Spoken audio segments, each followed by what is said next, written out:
Hello! అందరూ నమస్కారం. Movie review of 'Bhadrakali'. ఇదొక తమిళ్ డబ్బింగ్ మూవీ. 2025 రిలీజ్ అయింది. జియో హాట్‌స్టార్‌లో స్ట్రీమింగ్ అవుతుంది. ఇదొక పొలిటికల్ డ్రామా మూవీ. ఈ మూవీలో Vijay Antony character broker character అనమాట.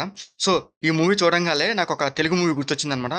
2010లో రిలీజ్ అయిన 'ఆర్‌పీ పట్నాయక్' 'బ్రోకర్' సినిమా కొంచెం రిలేటెడ్‌గా అట్లాగే ఉంటది.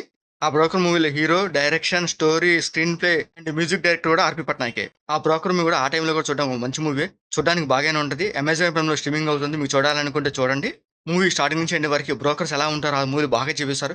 కానీ ఈ మూవీలో కూడా అలాగే స్టార్ట్ చేశారు గానీ, ఫస్ట్ ఒక 1 అవర్, 1 ½ అవర్ చూడడానికి బాగా ఉండేది. ఆ తర్వాత వచ్చే సీన్స్ అన్నీ చూడడానికి కొంచెం రొటీన్‌గా, బోరింగ్‌గా కూడా అనిపిస్తది. అంత ఇంట్రెస్టింగ్‌గా అనిపించవు చూడడానికి కూడా. క్లైమాక్స్ కూడా వెరీ రొటీన్ మూవీ లాగా ఎంజాయ్ చేస్తాడు. ఇంకా ఈ మూవీ స్టోరీలోకెళ్తే విజయ్ ఆంటనీ పేరు కిట్టు. తనొక బ్రోకర్ అన్నమాట. నార్మల్ పబ్లికే కాకుండా గవర్నమెంట్ ఎంప్లాయీస్‌కి, రాజకీయ నాయకులకి ఏ హెల్ప్ కావాలన్నా కూడా చేసి కొంత కమిషన్ తీసుకుంటుంటాడనమాట. ఎవరొచ్చి ఏది అడిగినా కూడా ఖచ్చితంగా చేస్తాడు. దాన్ని తీసుకొని కమిషన్ తీసుకొని కొన్ని వేల కోట్లు సంపాదిస్తాడనమాట. కిట్టుయే కాకుండా ఈ మూవీ విలన్ అయిన అభ్యంకర్ కూడా తను కూడా అదే పని చేస్తూ ఉంటాడు. కానీ అభయంకర్ పొలిటికల్‌గా ఒక పెద్ద మనిషి. కిట్టు కూడా ఇలా బ్రోకర్ పనిచేసి ఎక్కువ కమిషన్ తీసుకుంటాడని తెలిసి అభ్యంకర్ ఏం చేశాడనేది ఈ మూవీ స్టోరీ అనమాట. ఇంకా మూవీ స్టార్టింగ్ నుంచి ఎండింగ్ దాకా అదే పాయింట్ మీద వెళ్తూ ఉంటాడు. స్టార్టింగ్‌లో ఒక మంచి సీన్ చూపిస్తాడు. ఆ సీన్‌లోనే అభ్యంకర్ ఎలాంటి వాడనేది మనకు క్లియర్‌గా చూపిస్తాడనమాట. ఆ సీన్ బాగుంటది.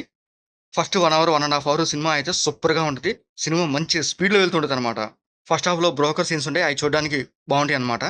విజయ్ ఆంటనీ కిట్టు తనకొక ఫ్లాష్ బ్యాక్ ఉంటది. ఆ ఫ్లాష్ బ్యాక్ చూడడానికి బావుంటది. ఆ ఫ్లాష్ బ్యాకే ఈ మూవీకి ఒక హైలైట్.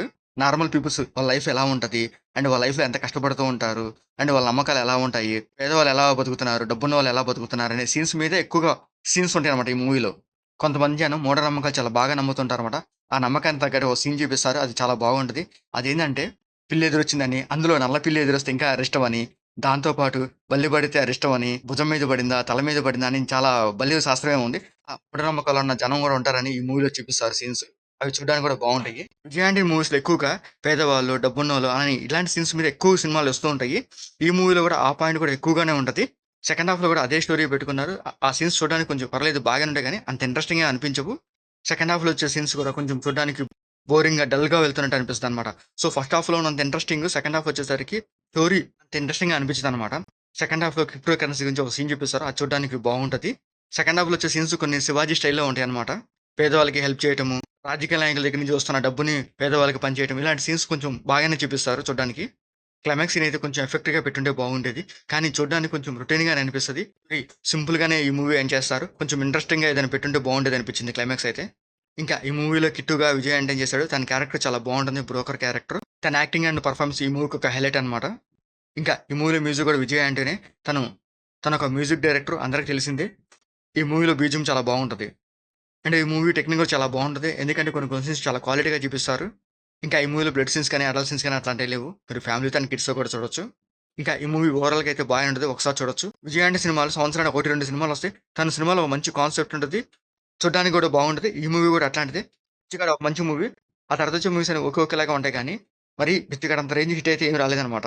ఈ మూవీ ఫస్ట్ హాఫ్ చూడంగానే అర్థమైంది ఈ సినిమా చాలా బాగుంటదని ఎక్స్‌పెక్ట్ చేశాను. కానీ సెకండ్ హాఫ్‌లో వచ్చేసరికి స్టోరీ కొంచెం డల్ అయ్యి సీన్స్ అన్ని రొటీన్‌గా వెళ్ళిపోతాయి. క్లైమాక్స్ కూడా అదే స్టైల్‌లోనే ఉంటది. ఇంకా ఈ మూవీలో ఫస్ట్ హాఫ్‌లో వచ్చే scenes and flashback scene బాగుంటది. అండ్ క్లైమాక్స్‌లో అక్కడక్కడ వచ్చే సీన్స్ చూడ్డానికి బాగుంటాయి. ఒకసారైతే చూడొచ్చు. ఇంకా మీరు ఏదైనా ఎక్స్‌పెక్ట్ చేసి చూస్తే ఈ మూవీ కొంచెం డిసప్పాయింట్ అవుతారు. అలా కాకుండా వెరీ లో ఎక్స్‌పెక్టేషన్స్‌తో అసల ఈ మూవీ మీద అసలు ఏం ఎక్స్‌పెక్టేషన్ లేకుండా చూస్తే మీకు ఈ మూవీ నచ్చుద్ది. తప్పకుండా చూడండి. జియో హాట్‌స్టార్‌లో స్ట్రీమింగ్ అవుతుంది. మీకు మా వీడియోస్ నచ్చితే లైక్ చేయండి, షేర్ చేయండి, సబ్స్క్రైబ్ చేసుకోండి. Thank you for watching.